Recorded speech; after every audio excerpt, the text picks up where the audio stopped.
Another one here. I don't even know where to go into that one. That's fucking terrible.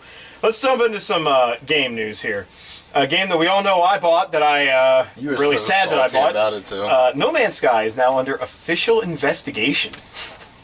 By the ASA. Yeah, it's not good for Hello Games.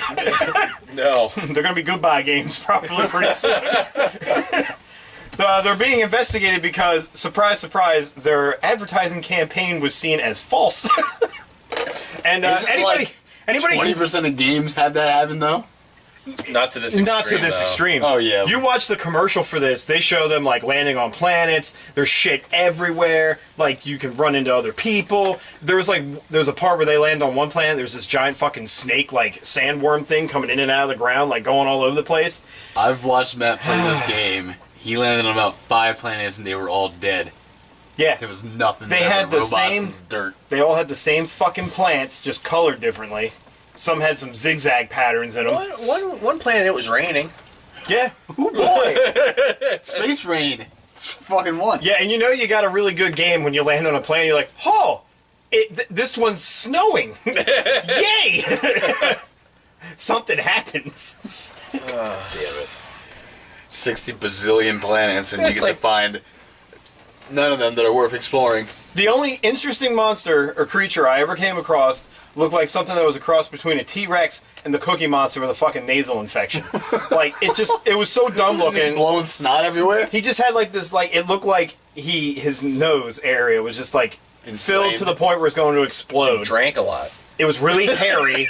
It had 2 feet, 2 legs, and it stood upright and just walked around, like, like that. So and you're just like, why the fuck am I playing this game? Basically what you're telling me is you ran into somebody's, like, spore creation. Yeah.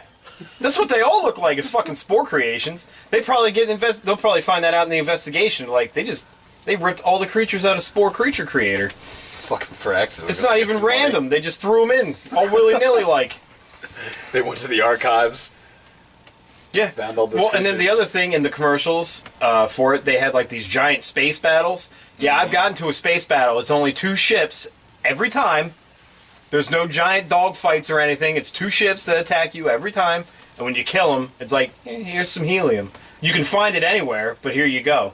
God damn it. So thanks for playing our game. You're saying there's better space fights on, like, Space Spartans for the Intellivision than there are in No Man's Sky. Yeah. There's better space What fights. You said No Man's Sky. No Mansky. I don't say it properly. No Man's Sky. No Man's Sky. There's better space fights on the Star Wars games for the Atari 2600 than this fucking game. Mm-hmm. And it was and that's the other thing, I think, because this game was such a letdown because it built itself up so monumentally that people are like, how could you go fucking wrong with this? Never-ending exploration in space. Look, what they tried to do was take Eve, and if you don't know what Eve is, it's basically... Yeah, Eve Online, yeah. A real-time space simulator in which you spend all your life making ships. Mm-hmm. And you combine it with Minecraft, but really poorly, because you can't build shit. I was going to say, I don't there's even no multiplayer. Yeah. And you get to do nothing. Mm-hmm. It took all the boring aspects of, like, space games, put them into one place, and was like, here... Have fun. Well, they're also under investigation because in demos and advertising, the graphics actually looked better than in the finished product. So there's that as well. Actually, yeah, I'm like, well, look at Colonial Marines for Christ's sake. You hate that game. Well, the demo was basically, here's the game that we should have made, and here's what you're gonna get. That was the one made by Gearbox, wasn't it? Yeah. Yeah. Sega and Gearbox. After together. Borderlands, Gearbox just kind of stopped making good games. Yeah, that's sad because it's like Battleborn came out and no one wanted to play it. Yeah, it's sad. Yeah. So, I guess if there's more that comes out on this, we'll follow up on it in the future. But as far as this goes, I don't think it looks very good for Hello Games with their first game that they put out. That's not a good start. No. Not at all.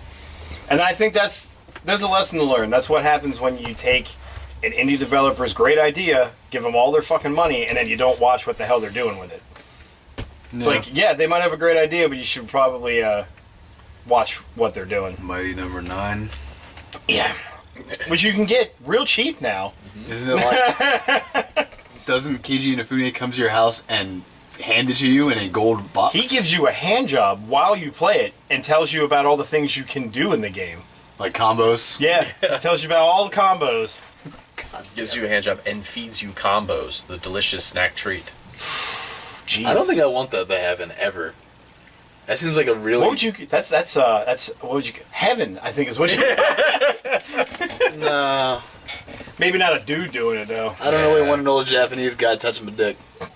Just saying. Oh, is he old? It's Old Keiji Inafune. Old people are gross. Have you not seen him? Yeah. I think he's going on, what is it, his late 40s, early 50s? Yeah. Yeah. Yeah. You want him just yanking at your dick? No, You want to mash it? If he's good at it. If he's just going to mash it, you can leave me alone. Yeah. I mean, So moving on then. if he just brings me combos, that's cool. I'll be like, no, it's fine. So as we were